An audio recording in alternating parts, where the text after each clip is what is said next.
नमस्कार जी, मैं शुभम सांगवान। स्वागत है आप सबका मेरे चैनल पर। तो भाई आज ना फ्रेम में आपको दिख रही होगी महिंद्रा की थार, और आपने महिंद्रा थार की बहुत वीडियोस देखी होंगी यूट्यूब पे, मतलब हद वीडियोस है जिसकी कोई हद नहीं है। इतनी वीडियोस, काली पीली नीली, जो आपको एक सफ़ेद भी थार घूमती रहती है, कई थार देख ली आपने, कई वीडियोज़ देख ली।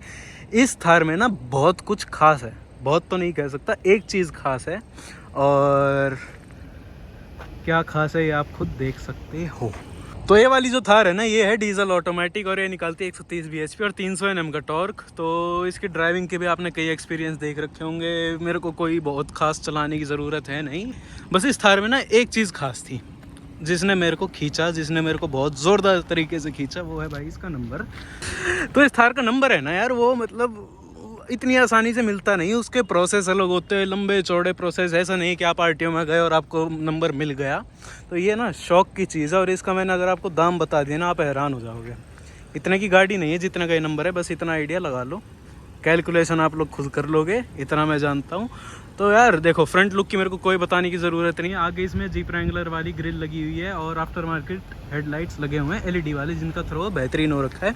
नॉर्मल थार के जो हैलोजन लाइट्स आती है वो बेहद ख़राब होती हैं, यहाँ इसकी एलईडी लाइट्स आ जाती हैं, जो डीआरएल होती है, टर्न इंडिकेटर्स, फॉग लाइट। और इस गाड़ी में ना एक्सेसरी थोड़ी बहुत लगी हुई है, थोड़ी बहुत बाहर से भी लगवाई गई हैं। अलॉयज स्टॉक है 18 इंचज़ का। और इसके टायर प्रोफाइल की बात करूँ तो 255 65 18 आपको यहाँ पे दिख रहा होगा। 18 इंचज़ के अलॉयज हैं। ये वाले जो थार के अलॉय हैं, कई लोग ये अपनी स्कॉर्पियो में भी लगवा लेते हैं भाई, शौक की बात है। यहाँ जाती थार की ब्रांडिंग पूरी बॉक्स से डिज़ाइन है, कोई मेरे को ज़्यादा बताने की ज़रूरत नहीं।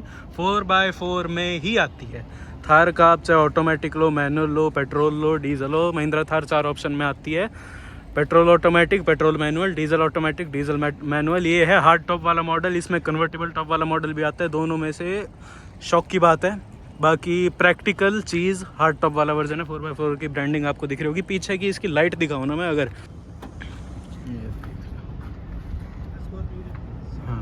तो पीछे की लाइट भाई रात में बहुत अच्छी लगती है। आफ्टर मार्केट लोग लगवा लेते हैं, और डिज़ाइन में ज़्यादा फ़र्क लगता नहीं, बस थोड़ा स्मोक अगर होती तो और बेहतरीन लगती। वो बाहर आपको एक्सेसरी में मिल जाती है, नीचे इसका रिफ्लेक्टर आ जाता है। इसमें लाइट लगवाई, इसमें अभी रिफ्लेक्टर ही है, इसमें आफ्टर मार्केट लाइट लगेंगी। पीछे अपना 2 रिवर्स पार्किंग सेंसर आ जाते हैं, एक इसमें रिवर्स पार्किंग कैमरा आ जाता है। ये जो है एक्सेसरी लगवा रखी है कंपनी से ही, ये देख लो ऑटोमेटिक की बैजिंग। और अनलॉक तो कर ही रखी है गाड़ी। सीधा चलूँ मैं बूट में, तो महिंद्रा थार ना यहाँ पर कहीं ना कहीं मात खाती है। कई लोग कहते हैं यहाँ से शीशा ऊपर करो, हाइड्रोलिक स्टड्स यहाँ पर आ जाते हैं। तो ये जो बूट स्पेस है ना, हाँ कई लोगों को प्रैक्टिकल नहीं लगता, हो भी सकता है नहीं हो, पर पीछे की स्पेस में थार बदनाम है। मेरे को ज़्यादा ख़राब लगते नहीं पीछे की स्पेस, बस अंदर बाहर आने में कहीं ना कहीं थोड़ी बहुत दिक्कत हो सकती है। पीछे आप सामान रखोगे, रख लो, 4 लोगों का अगर सामान रखोगे तो शायद ही मुश्किल आ पाए। क्या यहाँ पर आपको ना 2 वायर दिख रही होंगी यहाँ पर, और यहाँ पर ये जो खुली छोड़ रखी है, ये है रियर डिफॉगर की तार। भाई बड़ा भारी काम है। हाँ यहाँ पर ये पीछे भाई कोई बैठता ही नहीं, क्यों दे रखा है। तो इस टाइप की इसकी चाबी आती है, देख लो, लॉक अनलॉक, और अपना लाइट ऑन करने की फ्लिप की आती है। रिमोट वाला फंक्शन नहीं है इसमें। आपको अगर फ्यूल लिड खोलनी है तो उतर के जो तेल भर रहा है उसी को खोलना पड़ेगा। ये डीजल का, और ये एड ब्लू वाली चीज़ आपको अभी समझाऊंगा थोड़ी देर में। सब लोग तो सीधा अंदर चले ना, पीछे कोई दरवाज़ा नहीं है, पीछे बहुत बड़ा शीशा है। और पीछे जाने का सबसे आसान, सबसे इकलौता तरीका आपको ये दिख रहा है, इसको उठाओ, आगे करो, आगे सरका दो, इससे आगे नहीं जाती भाई। थोड़े अगर आपकी हाइट लंबी है ना, तो सोच समझ के और बड़े ध्यान से पीछे आना पड़ेगा। तो भाई ये सीट है ना, ये पूरी पीछे हो रखी है, पूरी रिक्लाइन हो रखी है। और हाँ, स्पेस की मेरे को कभी लग नहीं रही। पीछे अपना साइड में ना, थार में आपने देखा होगा एक और स्पेस आती है, उसकी जगह यहाँ पर आर्म रेस्ट लगा हुआ है। 2 कप होल्डर यहाँ पे, 2 कप होल्डर यहाँ पे। तो ये वाली जो एक्सेसरी है ना, महिंद्रा थार के लिए बहुत ज़रूरी है। बीच में भी आपको आर्म रेस्ट दिख रहा होगा। पीछे अगर मैं स्पेस की बात करूँ, मैं अगर बैठ गया हूँ ना, तो मेरे को कंफर्टेबल फील हो रहा है। क्यों झूठ बोलूँ, थार का लोग कहते हैं कि पीछे की सीट बढ़िया नहीं है। आर्म रेस्ट ने सारी गेम पलट दी, साफ सीधी बात। ये आपको सीट कवर दिख रहे होंगे लेदर के, फुल्ली लेदर है। ये लगवा रखे हैं एक्सेसरी में, एक्सेसरी का पार्ट है। और नॉर्मल जो थार के आते हैं वो सेमी लेदर कह सकते हैं, उनकी किनारी जो होती है वो लेदर की होती है, बीच में फैब्रिक से होते हैं, वो पता नहीं क्या सिस्टम है। तो मैं अगर पीछे बैठा ना, मैं कंफर्टेबल हूँ, मैं अपने जोन में हूँ, मैं खुश हूँ। अपना पीछे के एडजस्टेबल हेडरेस्ट आ जाते हैं, ये जो सीट्स हैं ये भी रिक्लाइन हो रखी हैं, तो कहीं ना कहीं भाई मेरे को अच्छा खासा कंफर्ट मिल रहा है। स्पीकर की बात करूँ, 1 2 बीच के 2 ट्विटर ये जो हैं ये छत पर चिपका रखे हैं, तो ये अगर आप सुनोगे इसको यूज़ टू होने में आपको थोड़ा सा वक्त लग सकता है, पर बाद में ठीक हो जाएगा। अब मैं अकेला अगर पीछे हूँ तो बाहर निकलना महाभारत है, हाइट लंबी है तो मेरा सर भी कहीं बच सकता है। ओ माय गॉश भाई, सीट खराब नहीं है पीछे की भाई। वो गए भी भाई हमारा राहुल, इसी में थार में पीछे बैठ के बॉडी बिल्डर है बकायदा, मुंबई, फिर मुंबई से गोवा 1 महीने की टूर। भाई तूने एक तो आर्मरेस्ट लगवा रखे हैं, उसका बड़ा फायदा है, बैठ के आदमी जोन में आ जाता है। एंट्री एग्जिट में दिक्कत देता है आर्मरेस्ट थोड़ा सा भाई बेशक दे, लेकिन आदमी अगर बैठ जाए ना तो वो जोन में आ जाता है। तो अब मैं सीधा ड्राइविंग सीट पे जाने वाला हूँ। ये अपना चाबी घुसाओ, वो सेंस है नहीं, डोर हिंजेस आपको दिख रहे होंगे। तो ये जो है ये अपना वाइज़र, ये भी अपना एक्सेसरी का पार्ट है। एक्सेसरी की आपको लिस्ट दिखाऊंगा कि कितने की एक्सेसरी लगी हैं, क्योंकि महिंद्रा वाले जो एक्सेसरी चेप रहे हैं वो सारे जानते हैं। मैं अंदर चलूँ तो ग्राउंड क्लियरेंस कितनी है, 6 फुट हाइट मेरी, और मेरे घुटने तक तो ये आ रहा है, घुटने से थोड़ा सा नीचे रह गया, 215 प्लस है। तो मैं अब अंदर आ गया हूँ, अब मैं बैठ जाता हूँ। आजा। तो भाई ये देख लो ऑटोमेटिक। अब मैं सीधी स्टार्ट करता हूँ, ब्रेक पेडल आपको दिख रहा होगा, एक्सीलेटर भी दिख रहा होगा।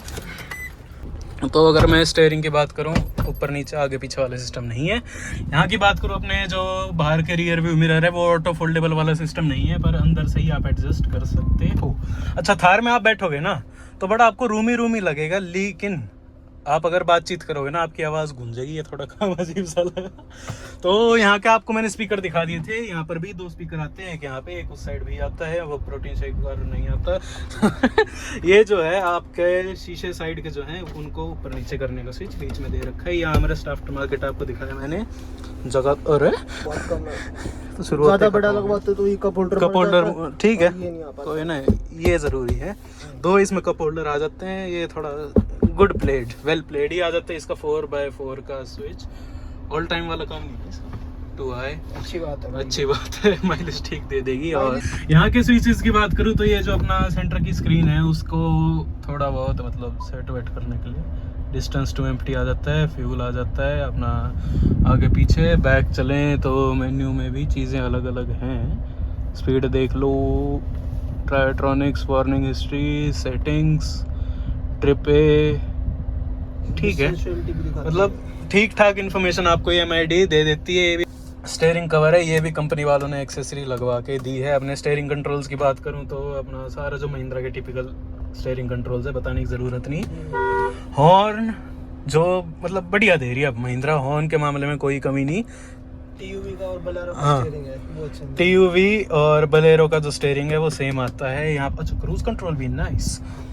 तो आपको AC वेंट्स दिख रहे होंगे, ये अभी कंपनी के ही हैं। और थार में आपने कई AC वेंट्स देखे होंगे जिसमें लाइट जलती है, तो वो आफ्टर मार्केट काम है मर्सिडीज का टच देने के लिए, वो कहीं ना कहीं ठीक लगता है। ये अपना 4x4 का है, ब्रेक दबा के ही होगा ना ये, ना ऐसे हो जाएगा 2H से 2L 4L में तो ऐसे हो जाएगा। तो 2 हाई 4i में ऐसे हो जाएगा, 4 हाई। अब न्यूट्रल का न्यूट्रल, पहले उसको गियर को न्यूट्रल में कर दें। अच्छा, अब 4H में लगेगी, 4L में लगेगी। सो अब 4 लो, चलो 4H में कम भागती, ज़्यादा भागती, क्या लगता है? बराबर ही है, पर ज़्यादा मजा आते हैं, हैंडलिंग अच्छी हो जाती है गाड़ी की। अच्छा, तो ये अपना भाई आपको दिख रहा होगा रिवर्स पार्किंग सेंसर, मैं आपको दिखा देता हूँ। कैमरा जो है कंपनी वालों ने ही लगा रखा है, गाइडलाइंस है ही नहीं, अडेप्टिव तो छोड़ो। अच्छा, और पार्किंग सेंसर जो है वो आपको यहाँ दिखे, मतलब आवाज़ वाला सीन यहाँ पर है। कैमरा की डिस्प्ले यहाँ आ जाती है, इसका फ़ायदा है, ड्राइव पे इस गाड़ी को लगा देते हैं। पार्किंग सेंसर तो वहाँ लग रहा है, ये एक्सेसरीज का front parking sensor, company accessories. तो कंपनी की एक्सेसरी में भाई फ्रंट पार्किंग सेंसर भी है, ये उसका मीटर है। तो अपने बीच की स्क्रीन की बात करूँ ना, इसमें एंड्रॉयड ऑटो आ जाता है, एप्पल कारप्ले आ जाता है। और ओवरऑल देखो, थार एक जोन है, अलग जोन है। आप इसको नॉर्मल गाड़ी से कंपेयर करोगे ना तो आप कहीं ना कहीं गलत रह जाओगे, क्योंकि महिंद्रा थार का जोन ही अलग है। एसी का होता है, ये बड़ा तंग करेगा, टूं टू लगा लेंगे, कोई नहीं। अपना एसी की बात करूँ ना तो बहुत बेहतरीन चिलर है, अभी सिर्फ 1 पे है और बहुत खतरनाक गर्मी पड़ रखी है, धूप से आपको आइडिया हो रहा होगा। फिर भी अंदर मेरे को यूँ नहीं कि पसीने आ रहे हो या कुछ आ रहा हो, मेरे को भाई बहुत पसीने आते हैं। इसकी ये एक कमी लगी कि ये जो टेम्परेचर वाला है ना, ये अगर आप आइडिया से करो तो आपको इस पे ज़्यादा गौर नहीं करोगे ना तो पता नहीं चलेगा आपको कि ज़्यादा ठंडी है गर्म है। और अगर आप इसको यहाँ भी रखोगे ना, यहाँ भी रखोगे तो भी उतनी ठंडक देगी जितनी यहाँ पर दे रही है। तो या तो ठंडा चाहिए ठंडा लो, गर्म चाहिए गर्म लो, बीच वाला काम है ही नहीं, मॉडरेट वाला। ये सारे मोड के अलग अलग बटन आ जाते हैं, सिलेक्टर नहीं है, फ्रंट और रियर डिफॉगर का स्विच भी आ जाता है, अपना स्पीड सेट करने का, चारों अपना इंडिकेटर जलाने का, ट्रैक्शन ऑफ का बटन का यहाँ है ना, ट्रैक्शन ऑफ और हिल डिसेंट का बटन यहाँ पे है। ये बाकी एयर बैग ऑन ऑफ करने के स्विच हैं, ये डमी है ये। हाँ ठीक है। अच्छा, एक थार में अजीब सी चीज़ लगी, इसका ग्लव बॉक्स है ना, इतना सा है बस, देख लो 4 काम कर जाए बस, 5 नहीं आता। वाह। तो देखो सीट बेल्ट लगा ली है। और महिंद्रा थार मैं समझा रहा था जैसे आपको, जोन अलग है, ऑटोमेटिक का फिर स्वाद ही अलग है। तो जो ORVM है ना वो भाई अच्छे खासे बड़े हैं, ये बड़े बड़े कान लगे हुए हैं, उसकी वजह से पीछे की जो आपको विजिबिलिटी है साइड से अच्छी लगेगी, लेकिन जो ये बीच वाला शीशा है ना, ये ऐसा लगता है एक तो बहुत दूर लगा रखा है भाई। ब्लाइंड स्पॉट है यार, है। हाँ सिविक में और ज्यादा है। इसमें है, पर इसमें दिक्कत यार। तो जो थार है ना, ये जैसे मैंने आपको बताया डीजल ऑटोमेटिक है। और महिंद्रा की अगर आपने एक चीज नोटिस करी हो, RPM पेट्रोल में भी 7 तक दे रही है, डीजल में भी 7 तक दे रही है। डीजल की और जो गाड़ी होती है उनमें 6 तक आती है। तो ड्राइविंग की बात करूँ ना, मैं थार डीजल पहली बार चला रहा हूँ और पेट्रोल चला के देखिए, उस गाड़ी में इनिशियल पंच बहुत अच्छा है, इससे बेहतर इनिशियल पंच है, लेकिन ओवरऑल फील जो है ना मेरे को इसमें बेहतर लगी। क्यों? क्योंकि पता नहीं पेट्रोल वाली चीज़ हल्की ज़्यादा लगी मेरे को। आप हल्का सा पंजा दबाओगे तो वो ठीक चली जाएगी, पर पेट्रोल का ये होता है, पेट्रोल में लीनियर परफॉर्मेंस होती है। इसको अगर आप दबाओगे ना, ये पीछे मारा गियर डाउन करके, तो जो ट्रांसमिशन है इसकी बात करूँ, इसमें आता है 6 स्पीड का टॉर्क कन्वर्टर यूनिट, कोई CVT कोई और AMT PMT वाला सिस्टम नहीं है। तो टॉर्क कन्वर्टर ना डीजल्स के लिए मेरे को बहुत बेहतरीन लगता है। थार का ना एक काम है, और ये डायलॉग भी आपने कई जगह सुना होगा कि अगर थार सड़क पे चल रही है तो बाहर देखने वाले की भी हालत ख़राब हो जाती है, अंदर चलाने वाले की भी हालत ख़राब हो जाती है। और कहीं ना कहीं एक चीज़ मान सकते हैं, यू टर्न ले लेता हूँ, अच्छा फ्रंट पार्किंग सेंसर एक्टिवेट हो जाता है। तो ना थार का कई लोगों को डाउट होता है कि इसकी स्टेबिलिटी में प्रॉब्लम है, पीछे वाला सस्पेंशन स्टिफ है, फील हो रहा है। थार का जो पीछे वाला सस्पेंशन है ना आगे के मुकाबले वो स्टिफ है, वो आपको चलाते हुए भी फील होगा, वो आपको बैठते हुए भी फील होगा। और ये थार का हाँ यहाँ बड़ा फायदे वाला काम है।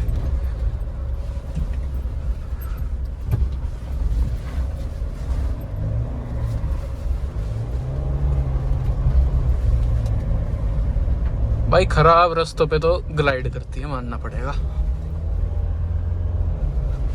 आपको यूज टू होने में टाइम लगेगा, क्योंकि कहीं ना कहीं आपको लगता रहेगा कि अब पलटी अगर आपने ज़्यादा स्टेबल गाड़ियाँ चलाई हैं अपनी लाइफ में। पर हाँ खराबी भी नहीं लगती, कोई आवाज़ नहीं, अंदर कोई बजने बजाने वाला काम नहीं है। महिंद्रा इस चीज़ में बड़ी बदनाम थी, पर अब गाड़ियों में ठीक काम कर रही है। तो ये गाड़ी है ना, ये ज़्यादा पुरानी भी नहीं है। तो ये गाड़ी ना केवल अपना हफ्ते भर पुरानी है, और देख लो अपना 1100 किलोमीटर चली हुई है। तो ब्रांड न्यू गाड़ी है, कोई इसमें दो राय नहीं है। विंड नॉइज़ की बात करूँ तो ये ना हार्ड टॉप है, इसका ये फ़ायदा है इस गाड़ी में, विंड नॉइज़ आपको 80, 90, 100 तक भी विंड नॉइज़ नहीं आएगी। जो सॉफ्ट टॉप वाला है ना कन्वर्टेबल वाला, उसका ड्राइव एक्सपीरियंस मैंने डाला था, उसमें अपना कन्वर्टेबल वाली में भाई एक चीज़ बड़ी ख़राब लगी थी मेरे को, मतलब 60-70 रुपये ना इतनी आवाज़, इतनी विंड नॉइज़ जिसकी कोई हद नहीं। तो आप अगर केवल सिटी में चला रहे हो ना गाड़ी को, और शौक चाहिए आपको कन्वर्ट करनी है, आपको खुला विंड इन दी एयर वाला काम चाहिए, तो वो हार्ड टॉप में अपना वो चीज़ आपको सॉफ्ट टॉप में मिलेगी, कन्वर्टेबल में मिलेगी। पर प्रैक्टिकलिटी की बात करें ना, अगर आप गाड़ी को लंबा रखना चाहते हो, लंबा ले जाना चाहते हो, हाई स्पीड पे ले जाना चाहते हो, तो वो चीज़ प्रैक्टिकल नहीं है। उस चीज़ में सॉफ्ट टॉप ठीक है। अंदर का जो इंजन की नॉइज़ है वो हाँ अपना 3000 RPM के बाद थोड़ी सी बढ़ जाती है, पर वो चीज़ आपको तंग नहीं करेगी। आवाज़ अच्छी है। अभी 1500 RPM पे गाड़ी में कोई आवाज़ नहीं है, थोड़ी बहुत आवाज़ है वो टायर्स की है, वो तो भाई आएगी आएगी। लेफ्ट फुल कर रही है ना, महिंद्रा में है ही परेशानी भाई। अलाइनमेंट आउट है भाई। जल्दी आउट कर दी। ऑफ रोड में फिर पंडालों में कितनी कुदाली मैंने, जितना ही थी उसके अगले दिन ले गया था। तो भाई मेरे मुंह से आपने थार की जो है तारीफें कम सुनी होंगी, क्योंकि कहीं ना कहीं मेरे को कमियां लगती हैं इस गाड़ी में। और है, देखो महिंद्रा की ना एक चीज़ बड़ी बदनाम है, इलेक्ट्रॉनिक्स। वो आपको शुरू में दिक्कत नहीं आएगी, अगर आप गाड़ी आराम से चला रहे हो, सिंगल हैंडेड चला रहे हो, तमीज़ में चला रहे हो, तो किसी गाड़ी में कमी नहीं आती। इसको देखो, एक तो थार बनी है कुदाने उदाने के लिए, वो चीज़ मैं एक्सेप्ट करता हूँ, पर ज़्यादा भी कुदानी ठीक नहीं है ना कि गाड़ी में कमी आने लगे। तो एक तो इसका जो शीशा है ना, अंदर से आपको ढंग से फील नहीं होगा, पर हाँ एकदम खड़ा है, अपराइट है, तो उसकी वजह से जो एरोडायनेमिक्स है उसकी तो ऐसी तैसी हो जाती है। तो हाई स्पीड पे ना कहीं विंड नॉइज़ बन जाती है ऊपर से। देखो बेशक हार्ड टॉप हो, लेकिन कहीं ना कहीं बाहर की आवाज़ें तो इसमें आएंगी, इतना स्पेस तो बन जाता है।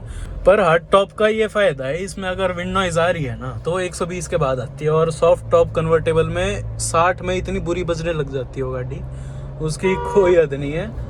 अब देखो इसका शीशा मैंने आपको बता दिया कितना अपराइट है, और हफ्ते भर पुरानी गाड़ी, आपको ये दिख रहा होगा चटका हुआ है शीशा। आते हुए गाड़ी की डिलीवरी लेके जब घर आ रहे थे ना, ये उसी दिन की करामात है। तो मतलब हाँ, अगर सीधा सीधा लग रहा है उस शीशे पे तो प्रॉब्लम बन सकती है।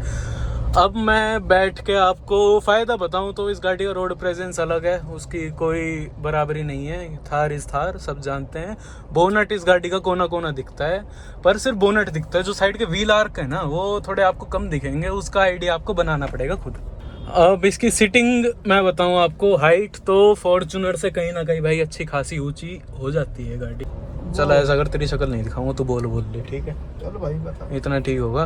तो भाई अपने जो ओनर हैं इस गाड़ी के, आपकी उनसे बातचीत करवाऊंगा, वार्तालाप करवाऊंगा, थोड़ा कैमरा शाही इंसान है वो, और उन्हीं के मुंह से सुन लेता हूँ अपना। भाई साफ सीधी बात, इस गाड़ी को मेरे को एक चीज़ ने खींचा था, इसका नंबर। कितने का पड़ा?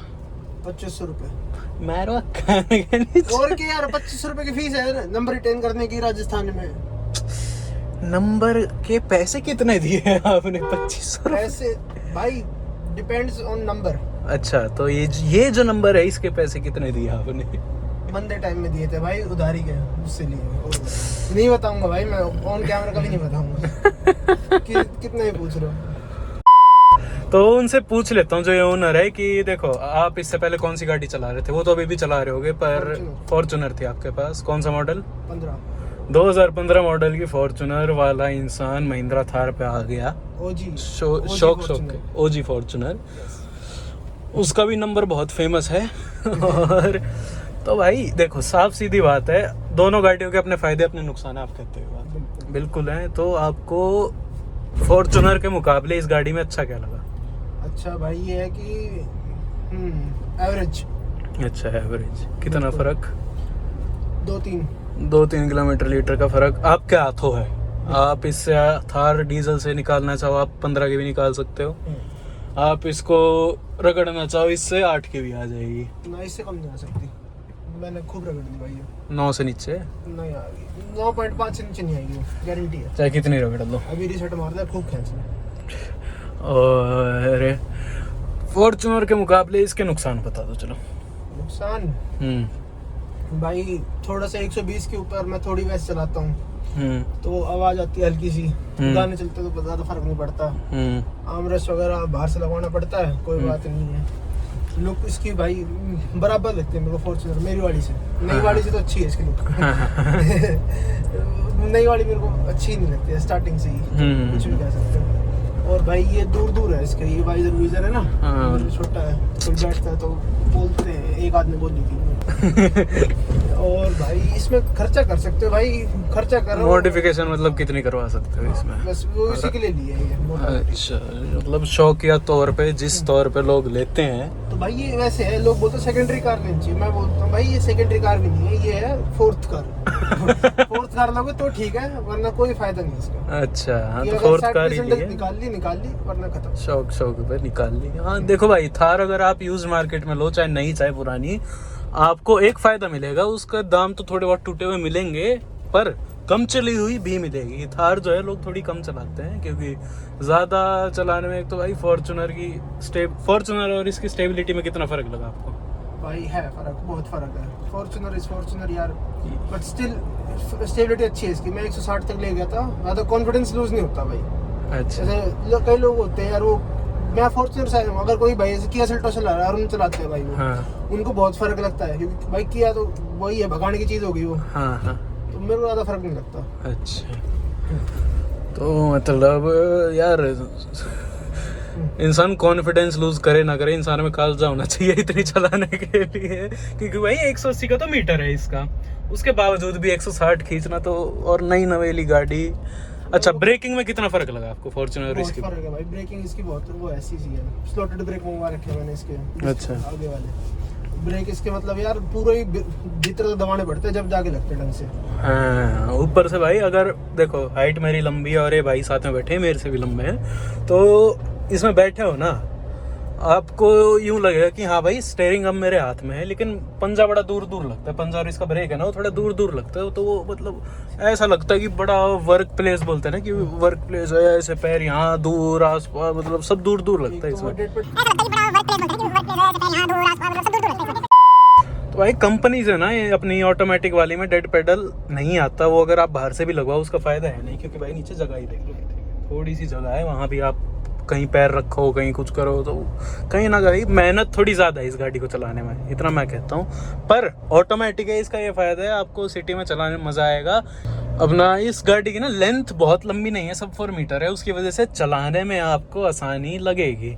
और अब जैसे यहाँ हूँ मैं, यहाँ से यू टर्न लूँगा, स्टेयरिंग मैंने सारा मोड़ दिया, तो गाड़ी छोटी है तो कवर अप हो जाता है। हाँ, तो मतलब ज़्यादा जगह इसने ली नहीं। और मैं थार में बैठा हूँ, मेरे को इनोवा क्रिस्टा की छत दिख रही है अच्छे तरीके से, तो बैठ के ना अपनी प्रेजेंस कहो इसको, चाहे सिटिंग बोलो, उसमें थार हाँ भाई काबिल तारीफ है, मानना पड़ेगा। 18-19 लाख रुपए की आती है ऑन रोड, और ये वाली जो थार है इससे ऊपर कुछ नहीं आता। महिंद्रा आजकल ये चीज़ करने लगी है कि भाई आपको अगर गाड़ी जल्दी चाहिए तो एक्सेसरी ले लो, वो भाई आपके हाथ में, जल्दी चाहिए लेट चाहिए एक्सेसरी लो और ले लो। हाँ, रोड नॉइज़ आपको थोड़ी बहुत सुनाई देगी, पर वो आप म्यूज़िक चलाओगे कवर अप हो जाएगा। सर पे जो है इसके म्यूज़िक सिस्टम है, उसमें आपको डलने में भी टाइम लगता है। और शहर में देखो, आप चाहे कितनी ही रगड़ के चला लो, कितना ही पंजा दबा लो, आप चाहे पंजों से उठो ही ना, पंजा ब्रेक करो, तो भी आपको 9 साढ़े 9 से नीचे माइलेज दे ही नहीं सकती। और हाईएस्ट भाई आपकी मर्जी है, जितनी जी करे आप निकाल सकते हो। आप अगर हाईवे पे जा रहे हो ये 18-19 की भी दे देगी, सिटी में आप आराम से चला रहे हो वो सिटी में ये 14-15 की अच्छे से दे देगी। बाकी देखो यार, गाड़ी कंफर्टेबल है अगर आप सिटी में चला रहे हो। हाईवे पे भी stability according to the owner ठीक है, और एक्सेलरेशन भाई 100 तक तो बेहतरीन है इस गाड़ी का, ये मैं खुद कह रहा हूँ। पेट्रोल वाली का अच्छा है इससे, पर वो पेट्रोल वाली का क्या नया इंजन है, तो नया इंजन हमारे पड़ोसी ने लिया है, तो उसकी यार साथ ही निकाली थी गाड़ी, उसकी 2 बार चली गई इंजन लाइट के लिए। इंजन लाइट पानी में गई, इंजन लाइट आ गई साथ के साथ। तो यार हफ्ते भर पुरानी गाड़ी में जी तो टूट जाता है, ये जी तो टूट जाता है। और ऊपर से जितना कामयाब महिंद्रा का एमॉक इंजन है, मेरी एक्सयूवी है भाई, करीब 2.5 लाख होने को हो गई है वो, और एमॉक इंजन है, उसकी रिलायबिलिटी अलग है। आपकी गाड़ी के पार्ट वार्ट ऐसे तैसे हो जाएंगे, पर जो इंजन है ना वो कभी आपका साथ नहीं छोड़ेगा। हाँ मानता हूँ, टोयोटा की बात अलग है, ये साइड में बैठा टोयोटा ओनर हंस रहा था अभी। और देखो एमॉक की रिलायबिलिटी कम नहीं है। एम स्टैलियन इनका नया इंजन है, पेट्रोल इंजन है। महिंद्रा जो है डीजल पे उसने हमेशा ज्यादा फोकस रखा है। इनका कब से आ रहा है? BS4 से आ रहा है। तो वो आई थी भाई तेरी 9 में आई थी वो। तेरी वाली को होगी 9 साल, सेम इंजन है। हाँ, अबे वो स्कॉर्पियो तो प्लस 11-12 साल से, उससे पहले CRD था, इससे पहले थार में भी CRD आता था, एमॉक ने अब डाला है। CRD का ये था भाई, उसका डिस्प्लेसमेंट ज़्यादा था, उसकी पावर कम होती थी, उसकी वजह से हाँ हो सकता है उसकी रिलायबिलिटी और अच्छी होती थी, पर एमॉग इंजन की भी एक तो जाना कहीं ही नहीं पता मेरे को। आगे से ही। अच्छा यही होगी पार्किंग। बाकी ओवरऑल ड्राइविंग की बात बताऊं मैं तो हाँ ठीक ठाक है, ओके ओके है, यूँ नहीं कि आपको परेशान करेगी। ऑटोमेटिक है, उसका फ़ायदा ही अलग है, कंफर्टेबल चीज़ है। हाई स्पीड स्टेबिलिटी भाई डिपेंड्स, अगर आपके पास झूलने वाली गाड़ियाँ हैं तो आप ढल जाओगे इसकी आदत में, लेकिन एकदम स्टेबल गाड़ी आपने शुरू से रखी है तो एक बार तो आपको भाई डर लगेगा इस चीज़ में। उसका भी जुगाड़ है यार, स्पेसर और बड़े टायर लगवा दो इन्हीं अलॉय में, हो जाती है। जो 19-20 का लगता है हल्का सा, मैंने चलाई थी, स्पेसर लगे हुए थे, ज्यादा बड़े स्पेसर भी नहीं थे, और उसके मैक्सिस के टायर लगवा रखे थे। गुड फॉर्च्यूनर की स्टेबिलिटी बोल सकता हूँ उसकी थी भाई, इसके टायरों में इनने कर रखा है। और अब जो ये वाली 22 वाली है, पहले मेरे को देते सीएट वाले टायर, सीएट के नए टायर निकाले कोई क्रॉस ड्राइव करके, वो तो बहुत ही बेकार, मतलब उनका पैटर्न दिख रहा था कि ऑफ रोड में नहीं काम चलेगा उनका, तो मैंने जानबूझ के उतरवा के MRF वाले डलवाए।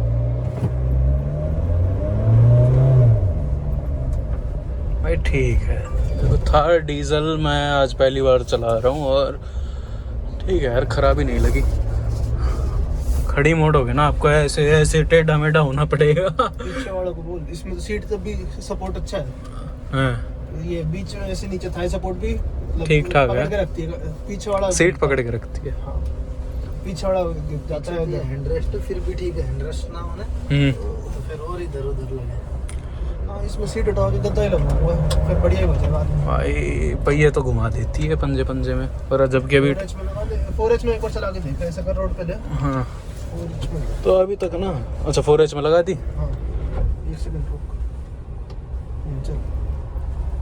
देख लो जब वो 4H में ट्रांसमिशन होती है तब रेस नहीं मिलना होता, ट्रांसफर केस में दिक्कत आती है। तो अब ये 4H में लग चुकी है, और अब मैं आपको डिफरेंस बताता हूँ, स्टीयरिंग भारी हो गया होगा, चेक करने दे। फर्क है थोड़ा, रेस दे। एक सेकंड यहाँ से निकले। ज़्यादा आवाज़ आ रही है। हाँ वो वाली वही आगे भी जा रही है ना जान। अच्छा 4H का ये है भाई, मैंने थोड़ी स्पीड पकड़ी ना तो स्टीयरिंग भारी हो गया।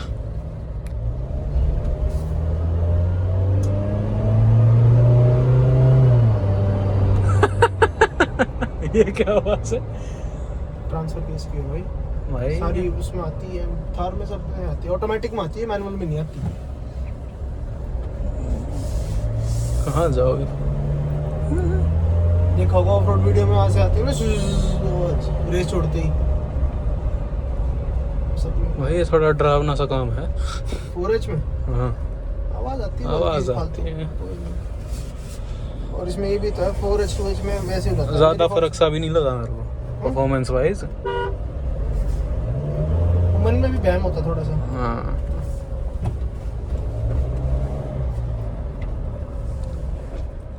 तो देखो स्टेबिलिटी कहीं ना कहीं थोड़ा सा इशू हो सकता है, पर सस्पेंशन आगे का ठीक है, पीछे का हल्का बहुत स्टिफ है, वो भी आपको जुगाड़ बता दिए गए। स्पेसर लगा लो, थोड़े टायर बड़े लगवा लो, सेम अलॉय में लगवा लो चाहे, उससे मतलब अच्छा खासा फर्क आ सकता है स्टेबिलिटी के मुकाबले में।